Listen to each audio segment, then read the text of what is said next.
अध्यक्ष पिछड़ा वर्ग आयोग उत्तर प्रदेश श्री जसवंत सैनी जी, जिला पंचायत अध्यक्ष श्री मांगेराम चौधरी जी, भारतीय जनता पार्टी के जिला के अध्यक्ष महेंद्र सैनी जी, महानगर अध्यक्ष श्री राकेश जैन जी,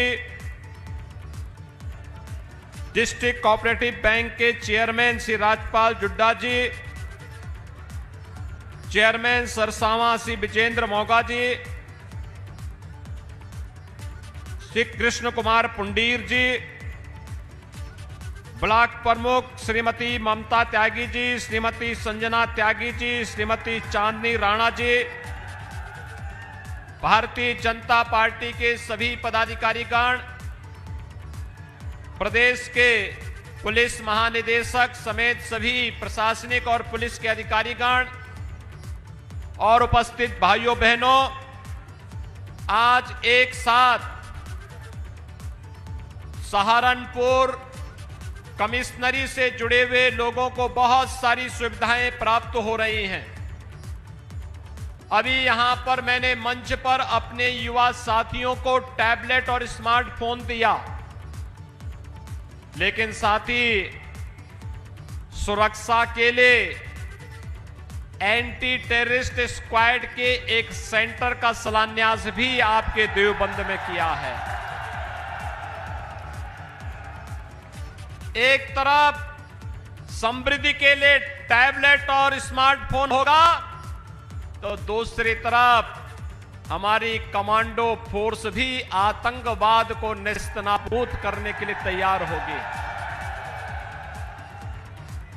पिछली सरकारों के द्वारा आग लगाई जाती थी और यह सरकार समृद्धि के लिए आग बुझाने का कार्य करके फायर टेंडर की स्थापना कर रही है। आज हम यहां पे दर्जनों प्रदेश भर में फैले नए फायर स्टेशंस का भी आज यहां पर हम लोग लोकार्पण कर रहे हैं। और साथ ही जब सहारनपुर में आए हैं तो सहारनपुर की अनेक विकास की परियोजनाओं का लोकार्पण और शिलान्यास का कार्यक्रम भी यहां पर संपन्न हो रहा है। मैं इन सभी कार्यक्रमों के लिए सबसे पहले अपने युवा साथियों को टैबलेट और स्मार्टफोन प्राप्त होने पर हृदय से बधाई देता हूं। कितने युवा साथियों को टैबलेट और स्मार्टफोन मिला है? थोड़ा अपना हाथ खड़ा करें। इन युवा साथियों के लिए एक बार थोड़ा जोरदार करतल ध्वनि से इनका स्वागत करो। भाइयों बहनों, ये जो हमारी युवा ऊर्जा है, ये युवा ऊर्जा देश की ऊर्जा है। पहले इस युवा ऊर्जा के सामने पहचान का संकट था और इस समय यह युवा ऊर्जा न केवल कोरोना जैसी महामारी के दौरान भी ऑनलाइन एजुकेशन के साथ साथ ऑनलाइन एग्जामिनेशन और कंपटीशन की तैयारी के लिए अपने को सदैव तैयार कर सके, इसके लिए सरकार ने आज इन्हें टैबलेट और स्मार्टफोन के साथ जोड़ने का निर्णय किया है।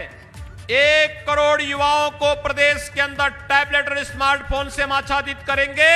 वे युवा मेडिकल वाले होंगे, नर्सिंग वाले, पैरामेडिकल वाले या फिर फार्मेसी इंजीनियरिंग से जुड़े हुए होंगे, विश्वविद्यालय और महाविद्यालयों से, पॉलिटेक्निक से, आईटीआई से, उन सभी युवाओं को 1 करोड़ युवाओं को टैबलेट अथवा स्मार्टफोन देंगे ही नहीं, बल्कि किसी भी युवा के सामने ये संकट न होने पाए कि मां बाप अगर उन्हें टैबलेट के लिए होने वाले खर्चे के लिए, यानी अगर महीने में जो जितना उसने उपयोग किया है उसके लिए भी धनराशि अगर परिवार के पास नहीं, तो 1 करोड़ युवाओं के लिए डिजिटल एक्सेस की व्यवस्था अच्छे कंटेंट के साथ राज्य सरकार देने जा रही है। कोई परेशानी न हो, उत्तर प्रदेश का युवा भी वह केवल एक अब युवा ही नहीं दिखेगा, स्मार्ट युवा दिखेगा। और स्मार्ट युवा के लिए आज मैं सहारनपुर कमिश्नरी से जुड़े हुए इन सभी युवाओं को भी हृदय से बधाई देता हूं, इन्हें अपनी शुभकामनाएं देता हूं। भाइयों बहनों, यहां पर हम लोगों ने आज एटीएस के एक सेंटर का शिलान्यास किया है। भाइयों बहनों, ये एटीएस का सेंटर आप सब जानते हैं, Uttar Pradesh anti terrorist squad, इसने बहुत अच्छे काम किए हैं। आपने देखा होगा पहले की सरकारों में आतंकी हमले होते थे, कभी राम जन्मभूमि पर, कभी काशी के संकट मोचन मंदिर पर, कहीं लखनऊ की कचहरी पर, कभी काशी की कचहरी पर, कहीं पर रामपुर के सीआईएसएफ के सेंटर पर। ये लगातार आतंकी हमले होते थे और आतंकवादी भी गिरगिट की तरह कैसे रंग बदलते थे, वैसे ही जैसे आज समाजवादी पार्टी के बबुआ भी अब बोल रहे हैं ना। आपने देखा होगा अब उनके वक्तव्य क्या आ रहे हैं। आज वो भी बोल रहे हैं कि अगर उनकी सरकार होती तो वो भी राम मंदिर का निर्माण करा देते।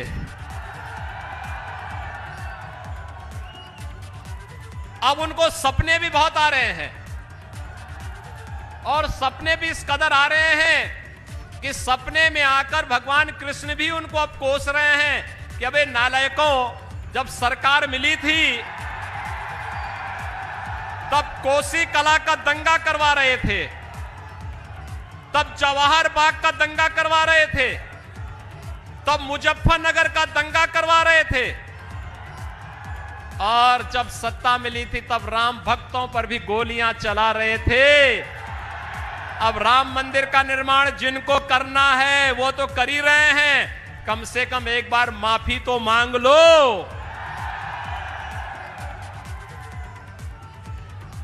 भाइयों बहनों, आपने देखा होगा रंग बदलने में माहिर इन लोगों को आज देख करके गिरगिट भी शर्मा जाएगा कि वास्तव में अब तक तो उसको ही ये उपलब्धि हासिल थी कि वह समय के अनुरूप अपना रंग बदल देता था, लेकिन अपनी बोली भाषा में विपक्ष के नेता कैसे अपना रंग और रूप बदल दे रहे हैं। आज किसी को राम मंदिर की याद आ रही है, किसी को भगवान कृष्ण की याद आ रही है, लेकिन जब सत्ता मिली थी तब तो पूरे प्रदेश को इन्होंने बेगाना बना दिया था। लेकिन हम लोगों ने पहले दिन कहा था ना कि अपराध और अपराधियों के प्रति जीरो टॉलरेंस की नीति के तहत कार्य करेंगे। जीरो टॉलरेंस पहली बार आपने देखा होगा 5 साल होने जा रहे हैं और प्रदेश में कोई दंगा नहीं, क्योंकि दंगाइयों को मालूम है दंगा करेंगे तो 7 पीढ़ियां भरते भरते थक जाएंगी, लेकिन भरपाई नहीं होगी। और इसीलिए दंगाई भी आज समझ गए हैं, और जो गरीबों की संपत्ति पर, व्यापारियों की संपत्ति पर, सार्वजनिक संपत्तियों पर कब्जा करते थे, वे भी अब भूल गए। उनको मालूम है, उनको भी मालूम है अगर अब सार्वजनिक संपत्ति पर कब्जा करेंगे, अवैध खनन का कार्य करेंगे, अवैध वन कटान का कार्य करेंगे, तो सरकार का बुलडोजर उनके भवनों पर चलने के लिए तैयार खड़ा है। बेटियों की सुरक्षा के लिए जो लोग खतरा बने हुए थे, उनको भी मालूम है अब बेटियों की सुरक्षा के लिए खतरा बनेंगे तो उसके बाद क्या हाल होने जा रहा है। और भाइयों बहनों, इसीलिए यहां पर आपने देखा होगा यही लोग जो कैराना का पलायन कराते थे, आज वही लोग सब्जी बेचने के लिए और ठेला लगाने के लिए मजबूर हो रहे हैं। ये सरकार की अनक होती है। पहले की सरकार इन दंगाइयों को मुख्यमंत्री आवास पे बुलाती थी, गले लगाती थी, सम्मानित करती थी, अब मुख्यमंत्री आवास से आदेश पारित होते हैं कि बेटियों की सुरक्षा के लिए खतरा बने हुए तत्वों के लिए पुलिस ऐसा कार्रवाई करे कि इनको आने वाली कई पीढ़ियां अपराध की दुनिया से इनके बाहर हो जाए। भाइयों बहनों, ये बदलाव आपको दिखाई दे रहा होगा। आपने देखा है प्रदेश को बदलते हुए। पहले कोई एटीएस के बारे में, एसटीएफ के बारे में, अपराध नियंत्रण के बारे में चर्चा ही नहीं करता था। पहले इन पे चर्चा ही नहीं होती थी। अभी पिछले दिनों हम लोग आए थे माननीय गृह मंत्री जी के साथ में, और सहारनपुर कमिश्नरी की दशकों से मांग थी कि सहारनपुर में एक विश्वविद्यालय होना चाहिए। हम लोगों ने विश्वविद्यालय दे दिया ना, अब कुलपति की भी नियुक्ति हो गई है, और कुलपति की नियुक्ति के साथ नया विश्वविद्यालय इस सत्र में आपका प्रारंभ हो जाएगा। और विश्वविद्यालय चलेगा तो अब मां शाकंभरी के नाम पर ही देश और दुनिया में यहां की डिग्री जाएगी। मां शाकंभरी का नाम जहां जहां जाएगा, सहारनपुर का नाम भी वहां वहां जाएगा। क्योंकि सहारनपुर यहां के किसानों ने, यहां के नौजवानों ने, यहां के हस्तशिल्पियों ने अपनी मेहनत से, अपने पुरुषार्थ से सहारनपुर को एक पहचान दिलाई। पहले की सरकारों के लिए सहारनपुर दूर होता था। 5 साल में से अखिलेश यादव सहारनपुर में बामुश्किल एक बार भी नहीं आए होंगे। और भाइयों बहनों, मैं सहारनपुर की 5 साल में दर्जनों यात्रा कर चुका हूं, क्योंकि मेरे लिए जितना लखनऊ वैसे ही सहारनपुर। और इसीलिए भाइयों बहनों, आज इन सभी योजनाओं का सौगात देने के लिए मैं विशेष रूप से यहां पर आया हूं, आपको आश्वस्त करने के लिए। पहले की सरकार आतंकवादियों को, मुकदमों को वापस लेती थी, और हम आतंकवादियों को ठोकने के लिए एटीएस का सेंटर बना रहे हैं। उनको ठिकाना लगाने के लिए सेंटर बनाए जा रहे हैं।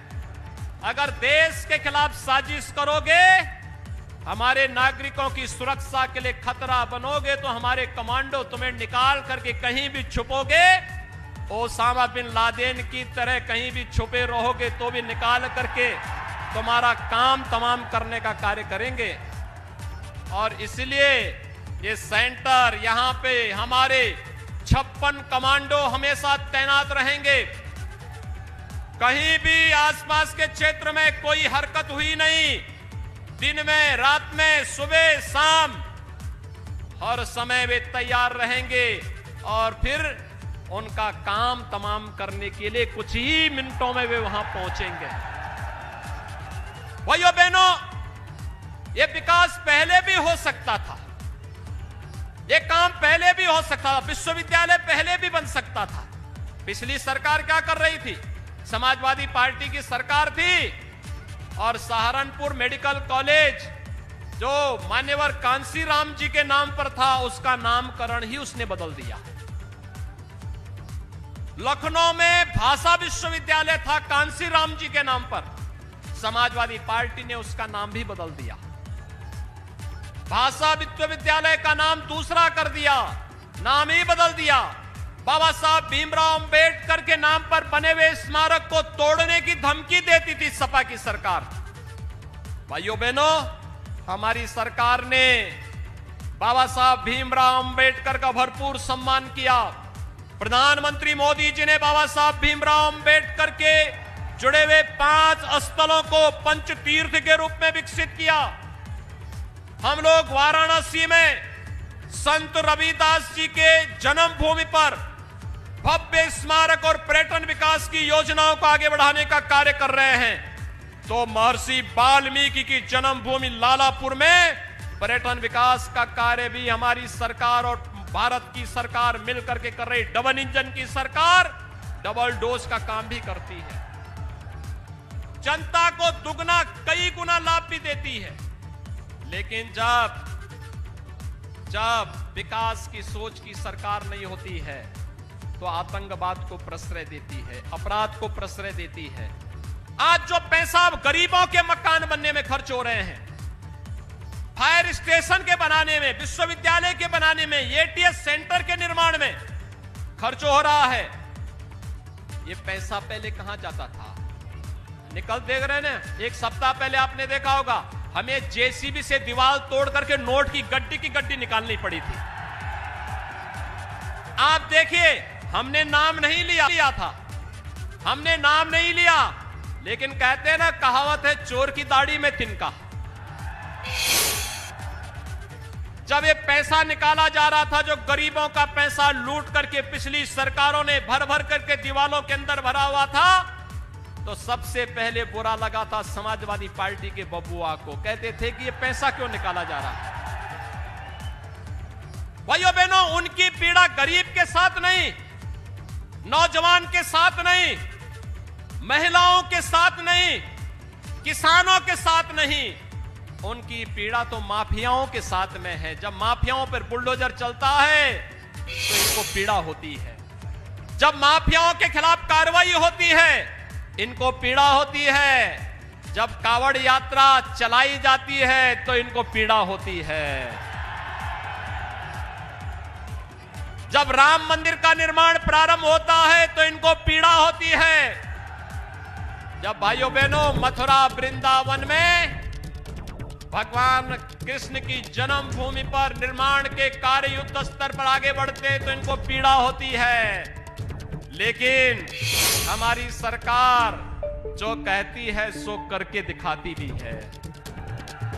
आपने देखा होगा, हमने जो कहा सो करके दिखा दिया। सबका साथ और सबके विकास का मंत्र प्रधानमंत्री मोदी जी ने दिया था। हमने गांव के लिए, गरीब के लिए, किसान के लिए, नौजवान के लिए, महिलाओं के लिए, सबके लिए विकास की योजनाओं को प्रमुखता के साथ आगे बढ़ाने का कार्य तो किया ही, सुरक्षा का भी कार्य मजबूती के साथ आगे बढ़ाया, विकास की बड़ी बड़ी परियोजनाओं को आगे बढ़ाया और भाइयों बहनों आस्था का भी सम्मान किया। मैं पूछना चाहता हूं, क्या अयोध्या में राम जन्मभूमि पर भगवान राम के भव्य मंदिर का निर्माण क्या समाजवादी पार्टी कराती? आपको विश्वास हो रहा है क्या? अरे जो राम भक्तों पर गोलियां चलाते थे, क्या वे राम मंदिर का निर्माण करते? लेकिन आपकी ताकत ने आज उनको नाक रगड़ने के लिए मजबूर कर दिया है। आज तो कह रहे हैं ना, आज तो उनको भी कहने के लिए मजबूर होना पड़ रहा है ना। और नहीं तो पहले क्या बोलते थे कि परिंदा भी पर नहीं मार सकता, बोलते थे ना, परिंदा भी पर नहीं मार सकता।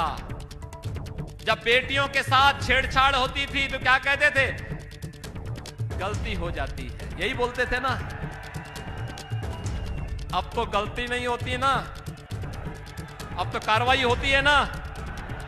भाइयों बहनों, बस यही याद दिलाने के लिए आज आए हैं। ये एटीएस सेंटर न केवल देवबंद और सहारनपुर के लिए, बल्कि पश्चिमी उत्तर प्रदेश की सुरक्षा का एक मजबूत आधार बनेगा।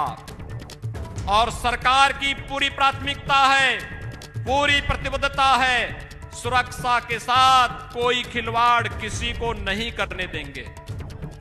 विकास प्राथमिकता है, शासन की योजनाओं का लाभ हर गांव, हर गरीब को मिलना चाहिए, बिना भेदभाव के मिलना चाहिए। लेकिन साथ साथ सबको सुरक्षा, बिना भेदभाव के सुरक्षा देने के लिए भी सरकार पूरी तरह संकल्पित है। और आज यहां 200 करोड़ रुपए की परियोजनाओं का जो लोकार्पण यहां पर किया जा रहा है, इन लोकार्पण कार्यक्रमों के साथ प्रदेश के दर्जनों, लगभग 2 दर्जन से अधिक हम लोगों ने फायर स्टेशन के भी लोकार्पण के कार्यक्रम को आज यहां पर संपन्न किया है। मैं उन सभी जनप्रतिनिधियों को इसके लिए बधाई देता हूं जिनके यहां पर ये फायर स्टेशन के कार्यक्रम संपन्न हुए हैं। और साथ साथ भाइयों बहनों, मैं इस एटीएस सेंटर के लिए कुंवर ब्रजेश सिंह जी को, यहां के माननीय सांसद जी को, यहां के हमारे पूर्व सांसद के साथ साथ हमारे जितने भी यहां के विधायक गण हैं, जनप्रतिनिधि गण हैं, उन सभी को मैं हृदय से इसके लिए धन्यवाद देता हूं कि उन्होंने विकास के इन कार्यक्रमों को आगे बढ़ाने के लिए अपना योगदान दिया है। आप सबको मैं इन योजनाओं के लिए अपनी मंगल में शुभकामनाएं देता हूं और विश्वास करता हूं कि योजनाएं आप सबके लिए फलीभूत होंगी। इस विश्वास के साथ मैं आप सबके प्रति अपनी शुभकामनाएं देते हुए वाणी को देता हूं विराम। जय जय श्री राम। जय श्री राम। जय जय श्री राम। जय श्री राम। जय जय श्री राम। अब मेरा अनुरोध है हमारे तो सहारनपुर के देवबंद में मुख्यमंत्री योगी आदित्यनाथ ने जनसभा को संबोधित किया, कई बड़ी बातें कही और अखिलेश यादव पर सीधा और तीखा हमला उन्होंने बोला है। उन्होंने कहा कि राम मंदिर का निर्माण हो रहा है, आज हम आतंकवादी गतिविधियों से निपटने के लिए एटीएस का सेंटर बना रहे हैं, लेकिन एक दौर था जब आतंकियों के मुकदमे वापस लिए जाते थे।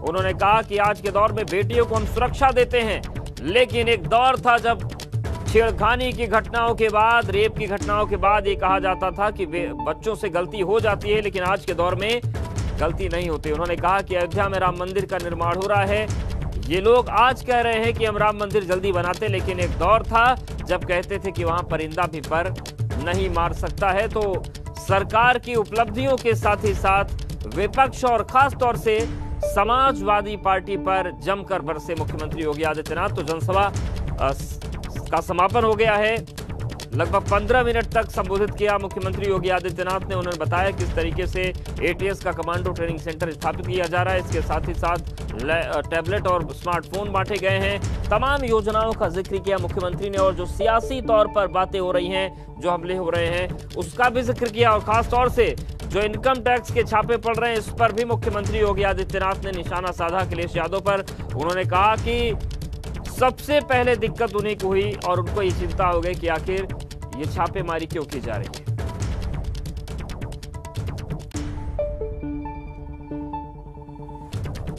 लगातार आतंकी हमले होते थे और आतंकवादी भी गिरगिट की तरह कैसे रंग बदलते थे, वैसे ही जैसे आज समाजवादी पार्टी के बबुआ भी अब बोल रहे हैं ना, आपने देखा होगा अब उनके वक्तव्य क्या आ रहे हैं। आज वो भी बोल रहे हैं कि अगर उनकी सरकार होती तो वो भी राम मंदिर का निर्माण करा देते। अब उनको सपने भी बहुत आ रहे हैं और सपने भी इस कदर आ रहे हैं कि सपने में आकर भगवान कृष्ण भी उनको अब कोस रहे हैं कि अबे नालायकों, जब सरकार मिली थी तब कोसी कला का दंगा करवा रहे थे, तब जवाहर बाग का दंगा करवा रहे थे, तब मुजफ्फरनगर का दंगा करवा रहे थे, और जब सत्ता मिली थी तब राम भक्तों पर भी गोलियां चला रहे थे। अब राम मंदिर का निर्माण जिनको करना है वो तो कर ही रहे हैं, कम से कम एक बार माफी तो मांग लो। एक तरफ समृद्धि के लिए टैबलेट और स्मार्टफोन होगा, तो दूसरी तरफ हमारी कमांडो फोर्स भी आतंकवाद को नेस्तनाबूद करने के लिए तैयार होगी। पहली बार आपने देखा होगा 5 साल होने जा रहे हैं और प्रदेश में कोई दंगा नहीं, क्योंकि दंगाइयों को मालूम है दंगा करेंगे तो 7 पीढ़ियां भरते भरते थक जाएंगी, लेकिन भरपाई नहीं होगी। भाइयों बहनों, आपने देखा होगा रंग बदलने में माहिर इन लोगों को आज देख करके गिरगिट भी शर्मा जाएगा कि वास्तव में अब तक तो उसको ही ये उपलब्धि हासिल थी कि वह समय के अनुरूप अपना रंग बदल देता था, लेकिन अपनी बोली भाषा में विपक्ष के नेता कैसे अपना रंग और रूप बदल दे रहे हैं। आज किसी को राम मंदिर की याद आ रही है, किसी को भगवान कृष्ण की याद आ रही है, लेकिन जब सत्ता मिली थी तब तो पूरे प्रदेश को इन्होंने बेगाना बना दिया था।